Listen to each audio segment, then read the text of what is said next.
નમસ્તે મિત્રો, સ્વાગત છે આપનું આજના તાજા સમાચારોમાં। તો મિત્રો, આજના સમાચાર વિશે વાત કરવાની છે તેમના પહેલા આપણે જણાવી દઈએ કે વિડીયોને અંત સુધી જોજો, જેથી કરીને આજના દરેક સમાચાર કામના જે છે તે તમને મળી જાય। અને મિત્રો, ગુજરાતના રોજના સમાચાર દરરોજ મેળવવા માંગતા હોય તો આ ચેનલને પણ સબસ્ક્રાઇબ કરી દેજો।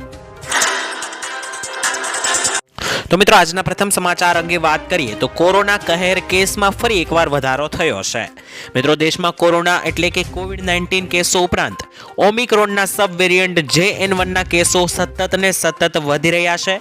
ત્યારે મિત્રો, કોરોનાના આજે 605 કેસ ઉપરાંત વધુ 4 દર્દીઓ મોત નીપજ્યા છે, જ્યારે JN1ના કુલ કેસનો આંકડો 682 પર પહોંચી ચૂક્યો છે। જ્યારે મિત્રો, સક્રિય કેસોની સંખ્યા ઘટીને 4000 ફરી એકવાર થઈ ગઈ છે। આ માહિતી મિત્રો આરોગ્ય મંત્રાલયે આપી છે। તો મિત્રો, એક્ટિવ કેસોની સંખ્યા ઓછી થઈ છે કારણ કે લોકો રિકવર પણ થઈ રહ્યા છે, પરંતુ મિત્રો કેસમાં સતત વધારો બીજે બાજુ પણ થઈ રહ્યો છે। ત્યાર પછીના સમાચાર વિશે મિત્રો વાત કરીએ તો ગ્રાહક તરીકે તમારા અધિકાર જાણી લેજો। મિત્રો, ઘણીવાર જ્યારે તમે ખરીદી કરવા જાઓ છો ત્યારે તમારી પાસેથી કેરી બેગ એટલે કે મિત્રો થેલી માટે ચાર્જ લેવામાં આવે છે, જે એકદમ ખોટું છે। કારણ કે મિત્રો, કાયદા મુજબ જો કોઈ ગ્રાહક સામાન ખરીદ્યા પછી થેલી અથવા તો બેગની માંગણી કરે છે તો દુકાનદાર તેના માટે અલગથી પૈસા માંગી શકે નહીં। જો ગ્રાહક હાથમાં સામાન લઈ જઈ શકતો ન હોય તો દુકાનદારે મકેરી બેગ આપવી પડશે। અને મિત્રો, અન્યથા તમે ગ્રાહક ફોરમમાં જઈને દુકાનદાર વિશે ફરિયાદ કરી શકો છો। એટલે કે મિત્રો, તમે જ્યારે કોઈ સામાન લેવા દુકાનમાં જાઓ ત્યારે ઘણી વખત તમને થેલી નથી આપવામાં આવતી, પરંતુ મિત્રો એક ગ્રાહક તરીકે તમારો હક બને છે કે તમે થેલી માંગો, અને જો તે ના આપે તો મિત્રો તેના વિરુદ્ધ તમે ગ્રાહક ફોરમમાં જઈને મિત્રો નોંધ પણ કરાવી શકો છો। મિત્રો, ત્યાર પછીના સમાચાર વિશે વાત કરીએ તો છેતરાશો નહીં, આ વાત જાણી લેજો। મિત્રો, સોશિયલ મીડિયામાં એક મેસેજ અત્યારે ખૂબ જ વાયરલ થઈ રહ્યો છે, જેમાં સ્ટાર વાળી એટલે કે સ્ટારના ચિહ્ન વાળી 500 રૂપિયાની નોટ અમાન્ય છે તેવું કહેવામાં આવ્યું છે। લોકો મિત્રો આ મેસેજને વોટ્સઅપ પર સોશિયલ મીડિયામાં ખૂબ જ ફોરવર્ડ કરી રહ્યા છે, અને PIB ફેક્ટ ચેક અનુસાર વાયરલ થયેલા મેસેજ ખોટો છે। સ્ટાર ચિહ્નવાળી 500 રૂપિયાની નોટ ડિસેમ્બર 2016થી ચલણમાં છે, અને જેની પાસે આ નોટો છે તેમણે કોઈ ચિંતા કરવાની જરૂર નથી, કારણ કે દરેક નોટો મિત્રો અત્યારે ચાલે જ છે। આ એક અફવા છે, હજુ અત્યારે મિત્રો કોઈ પણ આવો નિર્ણય નથી લેવાયો કે 500 રૂપિયાની નોટ અંગે આવો કોઈ, એટલે કે મિત્રો ગમે તમારી પાસે આ સ્ટારવાળી નોટ હોય તો તમારે ગભરાવાની જરૂર નથી। આ એક અફવા સ્વરૂપે તમે ગણી શકો। ત્યારબાદના સમાચાર વિશે મિત્રો વાત કરીએ તો ચૂંટણી પહેલા મોટી ભેટ આપવામાં આવી છે। ખાસ મિત્રો, ચૂંટણી પહેલા મોદી સરકાર કેટલીક મહત્વપૂર્ણ જાહેરાત કરી શકે છે, અને આ તમામ બાબતો માટે વિચાર મંથન કરવામાં આવી રહ્યું છે। મિત્રો, પ્રધાનમંત્રી નરેન્દ્ર મોદીની 1 ફેબ્રુઆરીના રોજ અંતિમ મોહર પર લાગ્યા પછી નાણામંત્રી નિર્મલા સીતારમણ કેટલીક રજૂઆત કરી શકે છે।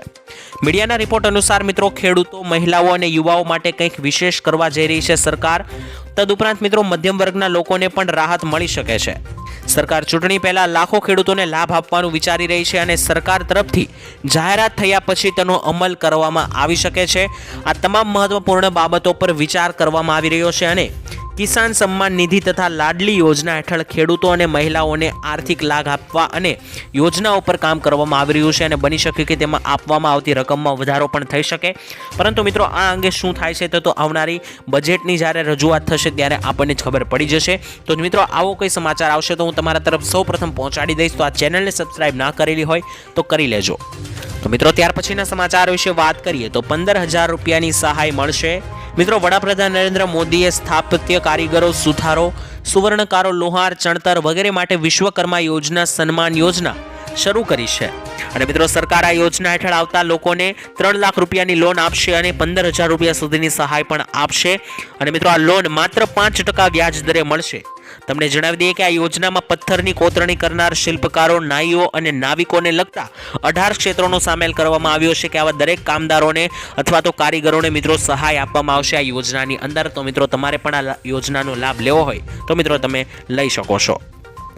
દેવા માફી અંગે મિત્રો ડિટેલમાં વાત કરીએ તો ભારત દેશમાં અન્ય રાજ્યોની સરખામણીમાં દેવાદાર ખેડૂતોમાં ગુજરાત 9મા ક્રમે છે। એક માહિતી મુજબ મિત્રો, ગુજરાતમાં ટોટલ જોઈએ તો 37,28,640 ખેડૂતોએ કૃષિ લોન લીધેલી છે, અને મિત્રો તેમાંથી 37.28 લાખ ખેડૂતોને માથે ટોટલ મિત્રો 98,285 કરોડ રૂપિયાનું દેવું છે।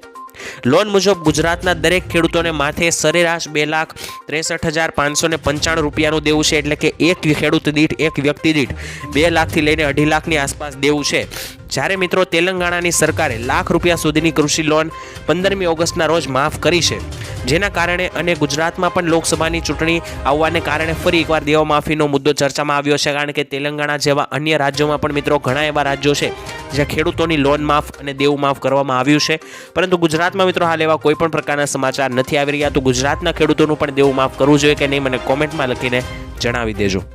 મિત્રો ત્યાર પછીના સમાચાર વિશે વાત કરીએ તો 2024માં થશે ખેડૂતોનું આ કામ. મિત્રો વર્ષ 2024ના ડિસેમ્બર મહિના સુધીમાં ગુજરાતના દરેક ખેડૂતોને દિવસે જ વીજળી પાવર આપવામાં આવશે. ગુજરાતના ખેડૂતોએ રાત્રે ખેતરમાં કામ કરવા નહીં જવું પડે.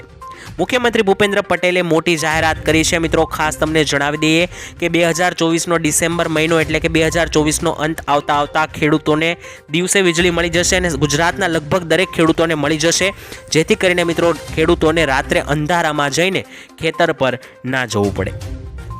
તો મિત્રો ત્યાર પછીના સમાચાર વિશે વાત કરીએ તો કૃષિ મંત્રીની મોટી જાહેરાત. મિત્રો ઘાસચારાની અછત અને બગાડ અટકાવવા ચાક કટર સહાય યોજના અમલમાં આવી છે. તેની જાહેરાત મિત્રો કૃષિ મંત્રી રાઘવજીભાઈ પટેલે કરી છે અને યોજના હેઠળ ઓછામાં ઓછા 5 પશુઓ ધરાવતા પશુપાલકોને 18,000 રૂપિયા સુધીની સહાય ચૂકવવામાં આવે છે. મંત્રીએ સ્પષ્ટ કરતા કહ્યું હતું કે ઘાસચારાને નાના નાના ટુકડા કરીને પશુઓને નિરણ કરવામાં આવે તો ઘાસચારાનો બગાડ અટકાવી શકાય છે. મંત્રીએ આ યોજનાના સહાય ધોરણો વિશે પણ જણાવ્યું હતું કે ઓછામાં ઓછા 5 પશુઓ ધરાવતા પશુપાલકોને રૂપિયા 18,000ની સહાય પણ ચૂકવવામાં આવશે. વાત કરીએ તો ખેડૂતોને મોટી ચેતવણી જાહેર કરવામાં આવી છે. મિત્રો 8 થી 9 જાન્યુઆરીએ માવઠાની શક્યતા છે, ત્યારે માર્કેટ યાર્ડમાં પત્ર લખીને યાર્ડના સંચાલકોને જરૂરી વ્યવસ્થા રાખવા જાણ કરવામાં આવી છે. મિત્રો પત્રમાં ખેડૂતોને પણ જરૂરી સૂચનો કરવામાં આવ્યા છે. ખાસ મિત્રો માર્કેટ યાર્ડમાં રોડની બહાર જણસી ન ઉતારતા તેમજ ખેત પેદાશો યોગ્ય રીતે ઢાંકીને ખેડૂતોને અપીલ કરવામાં આવી છે કે તેને ઢાંકીને લાવે, કારણ કે વરસાદ ગમે ત્યારે આવી શકે છે. મિત્રો યાર્ડના સત્તાધિકારો પણ વધુ આવતી જણસીઓને લઈને એણે મિત્રો કહ્યું છે કે ખાસ તકેદારી રાખવી અને પલળી જવાને કારણે જણસીની કિંમત પર અસર થતી હોય છે. તો ગમે એ ખેડૂત હોય મિત્રો, તમારો પાક લઈને જો તમે યાર્ડ પર જતા હોય તો તમારે સાવધાની રાખવાની છે, ઢાંકીને જવાનું છે અને તમારી સુવિધામાં રહેવાનું છે, કારણ કે 8 થી લઈને 10-11 તારીખ આસપાસ માવઠાની તીવ્ર આગાહી છે. ગમે ત્યારે માવઠાઓ ત્રાટકી શકે છે. તો મિત્રો ત્યાર પછીના સમાચાર વિશે વાત કરીએ તો મોબાઈલ માટે 6,000 રૂપિયાની સહાય આપવામાં આવશે. જો તમે પણ મોબાઈલ લઈ લીધો હોય અથવા તો લેવાનો હોય તો ગુજરાત સરકાર આપશે તમને 6,000 રૂપિયા સુધીની આર્થિક સહાય. મિત્રો ખાસ સ્માર્ટફોન સહાય યોજના અંતર્ગત રૂપિયા 6,000 મોબાઈલ લેવા માટે સહાય આપવામાં આવે છે અને મોબાઈલ લઈ લીધો હોય અથવા તો લેવાનો હોય તો બંને કેસમાં આ સહાય મળવા પાત્ર થશે. જ્યારે આ યોજનાનો લાભ લેવા માટે તમારે એક ઓનલાઈન ફોર્મ ભરી સબમિટ કરવાનું રહેશે. થોડાક દિવસમાં તમને કરેલી અરજીઓ જ્યારે એપ્રુવલ થશે ત્યારે તમે આપેલા બેંક એકાઉન્ટ નંબર પર રૂપિયા 6,000 તમને જમા કરવામાં આવશે, જે મિત્રો તમારા મોબાઈલ સહાય યોજના અંતર્ગત તમારે સમજવાના રહેશે. મિત્રો ત્યાર પછીના સમાચાર વિશે વાત કરીએ તો ભાજપ ચલાવશે અભિયાન. મિત્રો લોકસભાની ચૂંટણી પહેલા ગુજરાત ભાજપ ગ્રામીણ મતદારોને આકર્ષવા માટે વિશેષ અભિયાન ચલાવશે. ખાસ મિત્રો ગામડે ચાલો અભિયાન અંતર્ગત પ્રદેશ પ્રમુખ CR પાટીલ, CM ભૂપેન્દ્ર પટેલ અને મંત્રીઓ સાથે પદાધિકારીઓ સાથે ગામડામાં રાત્રિ રોકાણ કરશે. સાથે જ પ્રવાસ દરમિયાન ગ્રામ સભાઓ યોજશે, ખાટલા બેઠકો યોજશે અને ઘરે ઘરે સંપર્ક કરીને ખેડૂત સંમેલન યોજવામાં આવશે. મિત્રો ભાજપ જાન્યુઆરીના અંતમાં કે ફેબ્રુઆરીના પ્રથમ સપ્તાહમાં આ અભિયાન શરૂ કરી શકે છે. મિત્રો આ અભિયાનની અંદર જે છે તે ગામડાના વોટર્સને એટલે કે ગામડાના મતદાતાઓને આકર્ષવા માટે ભાજપ આ મિત્રો અભિયાનો ચલાવશે, જેમાં ગામડે ગામડે જઈને દરેક મિત્રો ગામડાના નિવાસીઓ સાથે સભા યોજશે અને સાથે જ મિત્રો ખાટલા બેઠકો યોજશે, ઘરે ઘરે જઈને સંપર્ક કરશે. ત્યાર પછી મિત્રો વાત કરીએ તો હવે પડશે ગુલાબી ઠંડી. મિત્રો ગુજરાતમાં આ વર્ષે ઠંડીનું પ્રમાણ ઓછું જોવા મળ્યું છે, પરંતુ ઓરિજિનલ ઠંડી અને કડકડતી ગુલાબી ઠંડીની શરૂઆત હવે થવાની છે. મિત્રો અંબાલાલ પટેલની આગાહી મુજબ ઉત્તર ભારતમાં ભારે હિમવર્ષા થવાની છે. સૌરાષ્ટ્રના ગુજરાતના 3 દિવસથી ઠંડીના ચમત્કારોનો અનુભવ હવે ધીમે ધીમે થવા લાગ્યો છે, જ્યારે આવતા અઠવાડિયામાં માવઠા બાદ ઠંડીનો રાઉન્ડ આવવાનો છે. મિત્રો હવામાન શાસ્ત્રી અંબાલાલ પટેલે આગાહી કરી છે કે રાજ્યના અનેક ભાગોમાં 8 થી 10 જાન્યુઆરી દરમિયાન માવઠું થવાની શક્યતા છે. તદુપરાંત મહેસાણા, બનાસકાંઠા, દાંતીવાડા, ડીસા ઉપરાંત દક્ષિણ ગુજરાત, દક્ષિણ સૌરાષ્ટ્ર તથા સૌરાષ્ટ્રના અનેકો ભાગોની અંદર વરસાદ અથવા કમોસમી માવઠાઓ ત્રાટકી શકે છે. તો ખેડૂત ભાઈઓએ સાવધાન રહેવું, જેથી તેના પાકોને ભારે નુકસાન ના થાય. અને માવઠા બાદ રાજ્યમાં 11 થી લઈને 14 જાન્યુઆરી એટલે કે ઉત્તરાયણ આસપાસના સમયગાળામાં ઠંડીનો રાઉન્ડ આવશે, ઠંડી જોવા મળશે, કડકડતી ઠંડી પડશે અને 14મી જાન્યુઆરી એટલે કે ઉત્તરાયણના દિવસે પવન જે છે તે મિત્રો મધ્યમ જોવા મળવાનો છે. ત્યારબાદના મહત્વના સમાચાર વિશે મિત્રો વાત કરીએ તો પ્રભુ શ્રી રામના અયોધ્યામાં બની રહેલા મંદિર વિશે સમાચાર છે. 2100 કિલો તેલનો દીવો ભગવાન રામ માટે કરવામાં આવવાનો છે.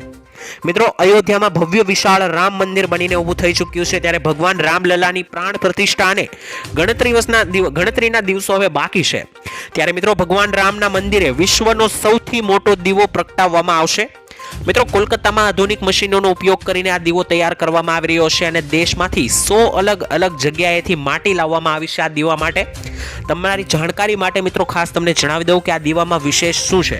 મિત્રો દીવાને પ્રગટાવવા માટે 2100 કિલો તેલ લાવવામાં આવશે અને 125 કિલો કપાસનો ઉપયોગ કરવામાં આવશે. મિત્રો તમે આનાથી અનુમાન લગાવી શકો છો કે તે કેવો ભવ્ય વિશાળ દીવો પ્રગટશે. મિત્રો ત્યાર પછીના સમાચાર વિશે વાત કરીએ તો 17 તારીખથી હડતાળ શરૂ થવા જઈ રહી છે. મિત્રો તમને ખબર હશે 2-3 દિવસ પહેલા ટ્રક ડ્રાઈવરોની હડતાળ શરૂ થઈ હતી અને આ મામલે ટ્રકની હડતાળ પડતા જ મિત્રો ખેડૂતો ઉપર ભારે એક અસર જોવા મળી હતી, કારણ કે ટ્રકની હડતાળ પડતા કામ અટકી જતા હોય છે. ટ્રક ડ્રાઈવરો મિત્રો જે માલ સામાનની આપલે કરતા હોય છે તેમાં મિત્રો ખેડૂતોના અમુક માલ સામાનની આપલે અટકી જતા ખેડૂતોને ભારે નુકસાન આવ્યું હતું. તે ડુંગળીના ખેડૂત હોય કે ઘઉંના હોય, કપાસના, કોઈ પણ ખેડૂતને મિત્રો નુકસાન આવે છે. તો મિત્રો ફરી એક એવા સમાચાર છે કે હિટ એન્ડ રન કાયદાના વિરોધમાં કર્ણાટકમાં ટ્રક ચાલકો ફરી હડતાળ પર ઉતરશે અને 17 જાન્યુઆરીથી અનિશ્ચિત મુદ્દત સુધી હડતાળ કરશે. Federation of Karnataka truck owners એસોસિએશનના પ્રમુખ શ્રી નવીન રેડ્ડીએ જણાવ્યું હતું કે અન્ય દેશમાં અકસ્માતના કિસ્સામાં ડ્રાઇવિંગ લાયસન્સ જપ્ત થાય છે, પરંતુ નવા કાયદામાં 10 વર્ષની જેલ સહિત ભારે દંડની જોગવાઈ કરવામાં આવી છે, જેના કારણે ડ્રાઈવરો પરેશાન છે અને હડતાળ પર પણ ઉતરી શકે છે. મિત્રો ત્યાર પછીના સમાચાર વિશે વાત કરીએ તો નાના માણસને 50,000 રૂપિયા સુધીની આર્થિક સહાય સરકાર આપશે. મિત્રો પ્રધાનમંત્રી સ્વાનિધિ યોજના હવે ડિસેમ્બર 2024 સુધી લંબાવવામાં આવી છે. અગાઉ તેની છેલ્લી તારીખ 31 માર્ચ 2023 હતી. આ યોજના હેઠળ નાના વેપારીઓ અને સ્ટ્રીટ વેન્ડર્સને લોન આપવામાં આવે છે. નાણાં મંત્રાલયે ટ્વીટ પર આ માહિતી આપી છે. જો કોઈ શહેરી વિક્રેતા, મજૂર અને કોઈ અન્ય નાગરિકને કરિયાણા, રેડીમેડ અથવા તો ફળની દુકાન ખોલવા માંગતા હોય અને ધંધો કરવા માંગતા હોય તો તેવા વ્યક્તિઓને આ યોજના હેઠળ લોનની રકમ આપવામાં આવે છે. જો તમે પણ આ યોજનામાં અરજી કરવા માંગતા હોય તો જરૂરી ડોક્યુમેન્ટ સાથે તમે અરજી કરી શકો છો અને તમારી અરજી પાસ થશે તો મિત્રો આવા તમને નાના સૂના ધંધા શરૂ કરવા માટે દરેક નાના માણસને 50,000 રૂપિયા સુધીની આર્થિક સહાય આપવામાં આવશે. તો મિત્રો ત્યાર પછીના સમાચાર વિશે વાત કરીએ તો મહિલાઓને મળશે 37,000 રૂપિયાની સહાય. મિત્રો તમારા ઘરમાં અથવા તો કોઈ સગા સંબંધીના ઘરમાં જો કોઈ બાળકનો જન્મ થયો હોય અથવા તો થવાનો હોય તો તેમને મળશે રૂપિયા 37,000ની સહાય.